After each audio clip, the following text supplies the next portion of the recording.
So, yun. Good afternoon, sir, or good morning. Good morning pala. Ah, so, ito na po yung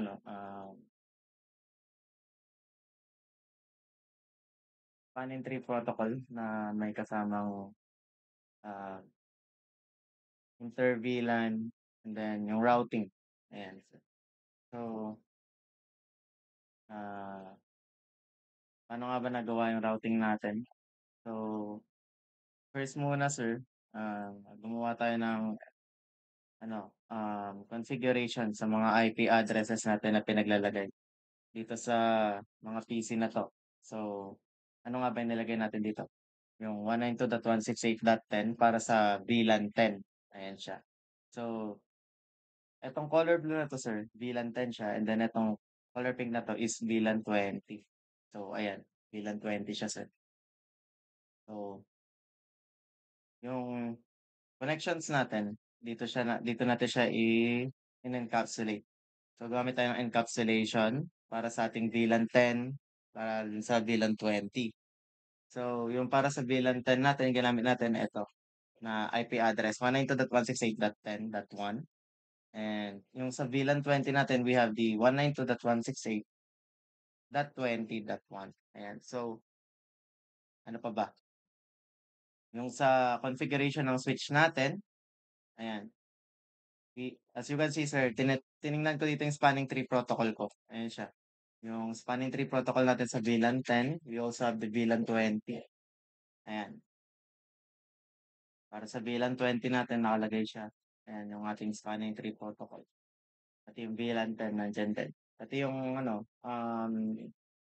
common na nasa config na mismo talaga. Ayan siya. So ito yung nilagay natin. Gumamit din po pala ako ng trunking dito. Ng trunk since kailangan nga ng trunking kasi gumamit ako ng topology natin na ito, tree topology, which is one router and three switches. Tapos four PCs, sir. Ayan. So, as you can see, sir, ganyan siya. Kinonfig natin siya through this one, the switch 0. Ayan. Ginamitan natin siya ng mga cables. And then, dinistribute natin yung configurations ng bawat PC, which is yung PC 0 dito sa fast Ethernet port na 1. And then yung PC 1 natin is nasa fast Ethernet 2 naman. Ayan. The same lang dito, sir. Kung ano yung nauna, yun yung nilagay ko sa una. Yung PC2 na 'to nasa Fast Ethernet 1, and then yung PC3 na 'to nasa Fast Ethernet 2, ayan siya. So, nilagyan natin sila ng VLAN, gumawa tayo ng VLAN 10, VLAN 20, ayan. Nandito siya sa taas, sir, ayan. Tapos pinasok natin sila sa VLAN 10 and then VLAN 20.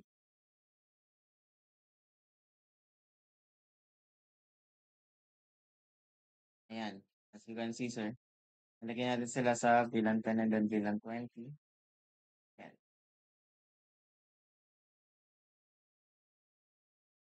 Sa switch 0. Kinonfigure natin yung sa switch 0, sir, na eto kasi yung natin, sir, yung trunking natin. So dito nagko-connect yung, para sa inter-VLAN, para hindi tayo mamroblema, ayan. Tapos dito naman yung kinonect natin yung mga PC sa, ating VLANs, ayan.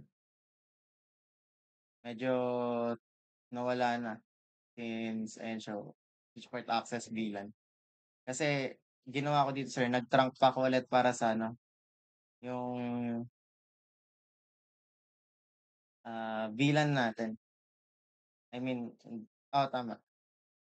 Kasi tinrank ko yung neto, sir, yung configuration ng FA3 neto. Yung Fast Ethernet port 3 neto naka-connect kasi dito sa 1 ng switch 0 natin, which is yung trunking nga. Ayan, so tinrank ko siya dito, then inalaw ko yung mga VLAN na kailangan kong i-allow.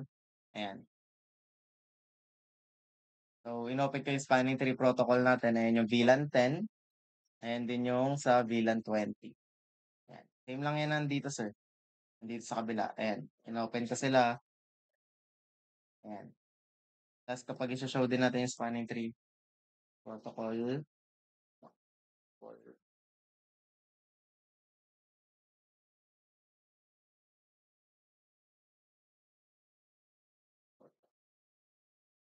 Oops, mali.